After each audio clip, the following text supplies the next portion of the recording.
மறுபடியும் சொல்றேன், உங்ககிட்ட வேற எந்த டேலண்டும் இல்ல accept Baba Baba. Hi viewers, welcome to RV trending updates. Manjari trigger பண்ணி விட்ட மேட்ரு தாங்க அடுத்ததும் போயிட்டு இருக்கு. என்ன பண்றாங்கன்னா, எல்லாரையும் லிவிங் ஏரியாவுக்கு கூப்பிட்டு பஞ்சாயத்து வைக்கிறாரு தீபக். இதுல அருண் சொல்றாரு, இவங்க நிறைய விஷயம் பேசி பேசி என்ன ப்ரொவோக் பண்றாங்க, அதுலயும் கையெடுத்து கும்பிடுறதெல்லாம் ட்ரிகர் பண்றதுன்னு சொல்றாங்க. அதுக்கு தீபக் சொல்றாரு, கையெடுத்து கும்பிடுறதெல்லாம் ட்ரிகர் பண்ற மாதிரியே இல்லைங்க, இங்க இதையே சொல்லி சொல்லிதான் ஒரு ப்ரொவோக் ஆன மாதிரியே எனக்கு தெரிஞ்சது.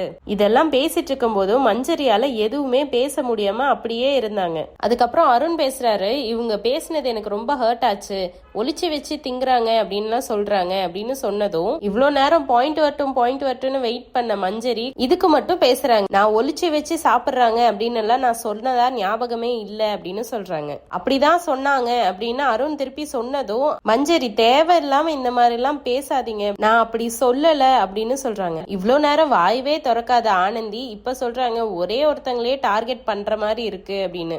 இப்ப அப்படியே மஞ்சரி எமோஷன் ஆகி அழுவுறாங்க. பிரச்சனைய ஆரம்பிச்சதே இவங்க தான். தீபக்கோட கேப்டன்சில நிறைய தப்பு இருக்கு அப்படின்ற மாதிரி சொல்லணும், அவங்களையும் ட்ரிகர் பண்ணும், அருணையும் ட்ரிகர் பண்ணணும் அப்படின்னு நினைச்சு இது எல்லாத்தையும் பண்ணிட்டு இப்ப இவங்க எந்த பாயிண்ட்டுமே கிடைக்காததுனால அழுதுட்டு எஸ்கேப் ஆன மாதிரியே இருந்துச்சு. அடுத்தது ரொம்ப நாளா முத்துக்குமரனை எதா பண்ணணும், நேரடியா ஏதாச்சும் சொல்லணும் அப்படின்னு நினைச்சிட்டு இருந்த அருணை பத்தி தான். மஞ்சரி பத்தி பேசுறதுக்காக எல்லாரும் லிவிங் ஏரியா வந்தாங்க இல்லையா, அதோட கண்டினியூஷன் தான் இதுவும். அது முடிஞ்சதுக்கு அப்புறம் இவங்க 2 பேரும் மட்டும் தனியா இருக்காங்க பேசுறதுக்கு. முத்துக்குமரன் எது பேசினாலும் அருண் ஏதாவது ஒண்ணு சொல்லணும்ன்றதுக்காகவே திருப்பி திருப்பி அவர்கிட்ட வம்புக்கு போயிட்டே இருக்காரு. இப்ப என்ன சொல்றாருன்னா, முத்து எல்லாரோட மூளையும் பிரெயின் வாஷ் பண்றாரு அப்படின்ற அக்யூசேஷன் வருதுன்னா அது எல்லாருக்குமே ஃபீல் ஆகுதுன்னு தானே அர்த்தம். பேச்சு திறமை ஒண்ணு மட்டும் வச்சுக்கிட்டு இந்த சீசனையே ஜெயிச்சிடலான்னு நினைக்கிறது ரொம்ப தப்பு அப்படின்னு சொல்றாரு அருண். அதுக்கு உடனே முத்துக்குமரன் சொல்றாரு, போன சீசன் கூட அப்படிதாங்க ஜெயிச்சாங்க அப்படின்னு சொல்றாரு.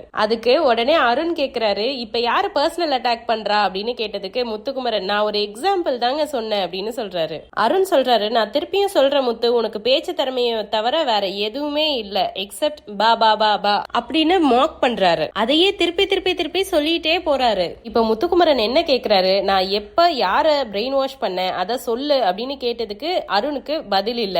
அதனால இப்படி மாக் பண்ணிட்டு போறாரா, இல்ல முத்துக்குமரனை திட்டினாதான் இவர் வெளியே தெரியவாருன்னு நினைக்கிறாரா? நீங்க என்ன நினைக்கிறீங்கன்னு கீழே கமெண்ட் பண்ணுங்க. இந்த மாதிரி எக்ஸ்க்ளூசிவ் அப்டேட்ஸ் உங்களுக்கு தெரிஞ்சுக்கணும்னா எங்க சேனலை சப்ஸ்கிரைப் பண்ணுங்க. தேங்க்யூ.